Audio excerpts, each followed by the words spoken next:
Hello, so Budget Dolph Lundgren here from Rocky 4. Who kn- Anyway, let's get on to why capitalism is so amazing. And well, it's hated by many, loved by many, but most people are pretty indifferent. But before we get into that, I think we first must understand what capitalism even is, because there seems to be quite a lot of confusion about that.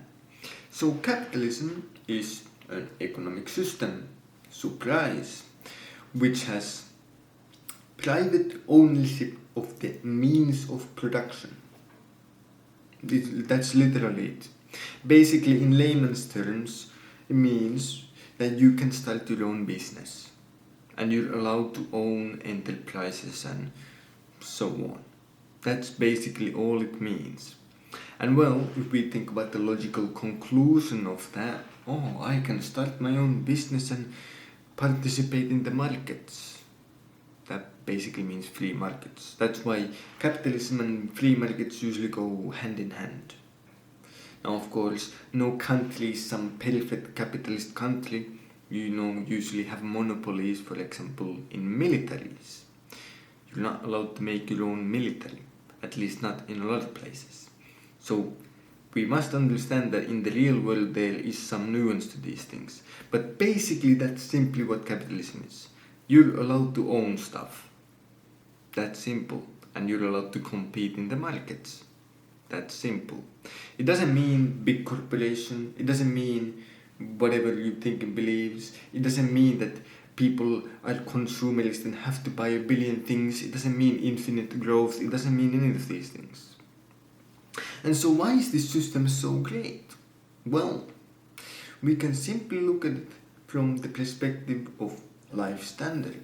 That's pretty important to a lot of people, your living standard.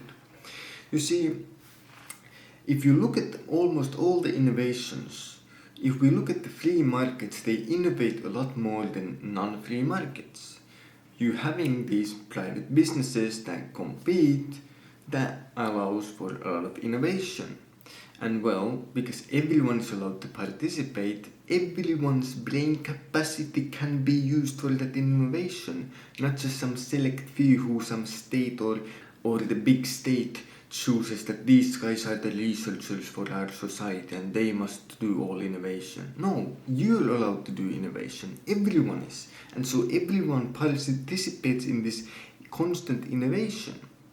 And at least is allowed to participate. Also, it gives you the biggest workers' right that you can imagine. You might be thinking, what do you mean? What's the biggest workers' right that you can imagine? Well, it's to not be a worker. You see, under capitalism, you can start your own business. And well, that's the biggest workers' right. To not even be a worker if you choose so. And so, you might be saying, but it's not that simple. And well, I don't know what you mean with simple, but in a sense it is that simple. If you have a good idea, if you truly think that you have skills worth selling and which people want to buy, then make your own business. If you need money, get investors. Say to them that I've made calculations, I have this graph, that graph, this and that, and it's to prove that this business will be a success and I will be able to pay back the investors. It's really that simple. Now, of course, it requires work and effort, and in a sense, it's hard, but well, it is what it is. We don't really have a choice now, do we? And well, we can even look at historical examples of why this system of free market capitalism is so much better than the alternatives. Think about, for example, Germany. Now you might think of a single country, but if you go back just basically 30 years, Germany was two countries, East Germany and West Germany.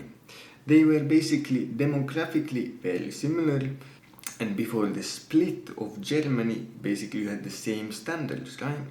There's not really huge differences between that, one side of Germany was so different in all these things, or one side was so much more industrialized. So they're basically as close to as you can get the same country as well, but you can get in the real world.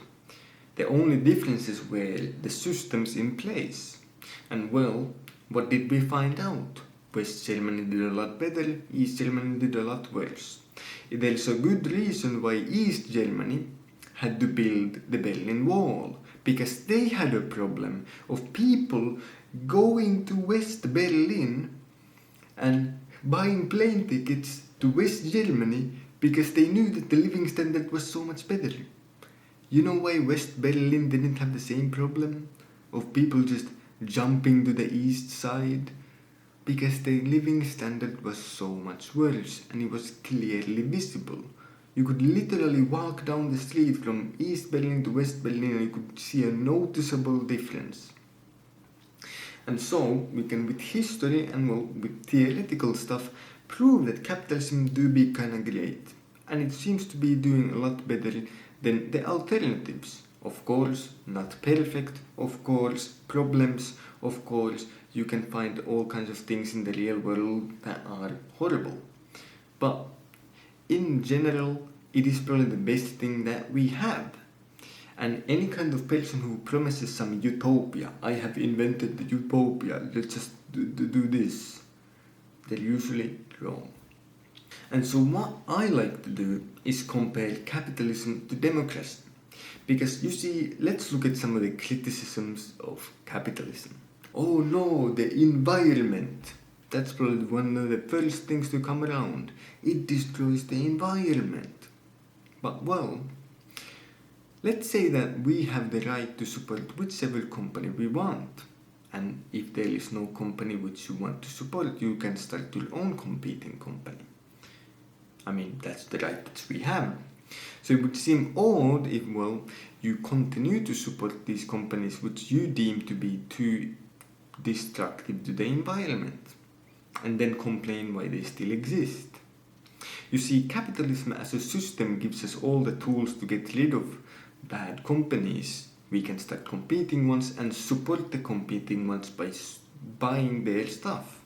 The same way that in a democratic system, you can always vote for alternatives. If you don't like any of the alternatives, you can run yourself as a candidate. That's democracy.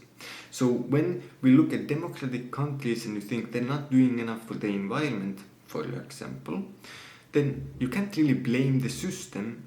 You have to blame the people who don't care enough about the environment to vote for such policy. The same way in capitalism, you cannot really blame the system that gives us all the tools that we ever need to fix the problem if the problem is not the system, but it's the actual people within the system who simply just don't care enough. And so it's not actually the fault of capitalism in any way. Another big thing that people have against capitalism is that, well, it creates big companies and monopolies. Yet you probably can't point to a single one. You see, well, search engines. Everyone uses Google Chrome. Well, yeah, because they offer so much better of a service that everyone uses it. And you know who benefits? You, the consumer.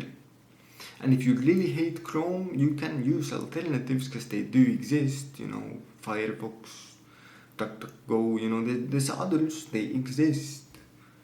But you're not gonna use them because even you deep down know that Chrome simply has a better service.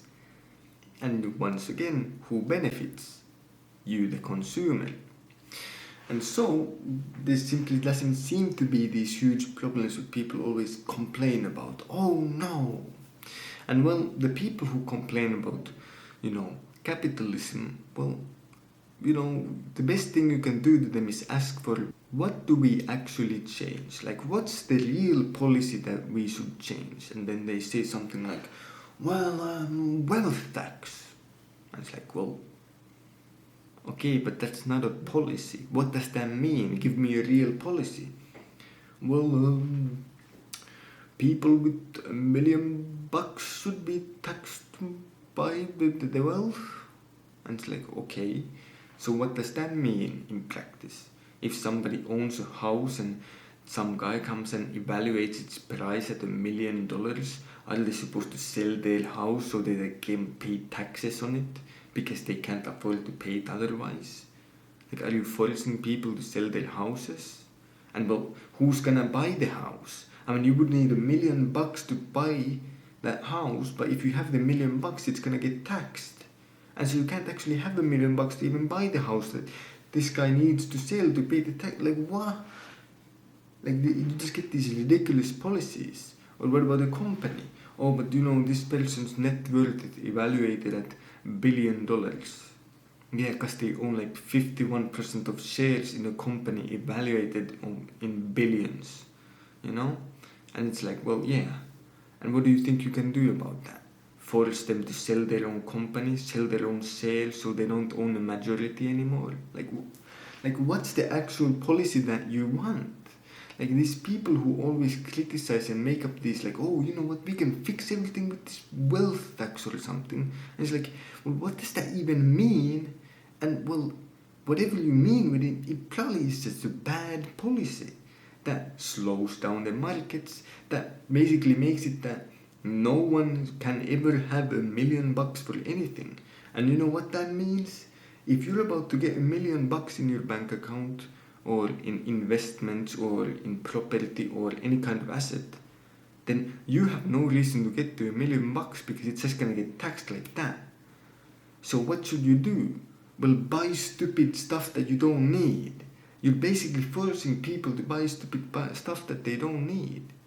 And well, that's that. And so, capitalism seems to be pretty damn amazing. I mean, I have personally not heard a single actual good critique of why we should not be capitalists.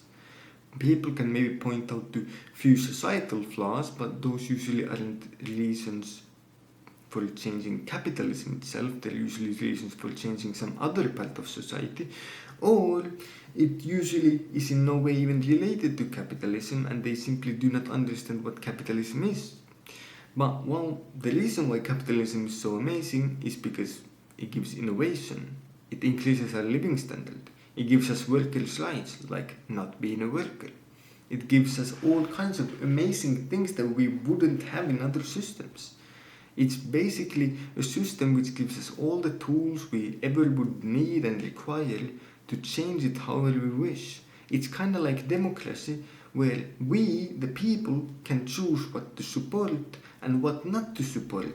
And well, that means that we can basically shape society however we want it. And well, if the society doesn't look like you want it, then that's probably just because the average person doesn't agree with you. But anyway, that's why capitalism is so amazing. Thanks for watching, and have a great day.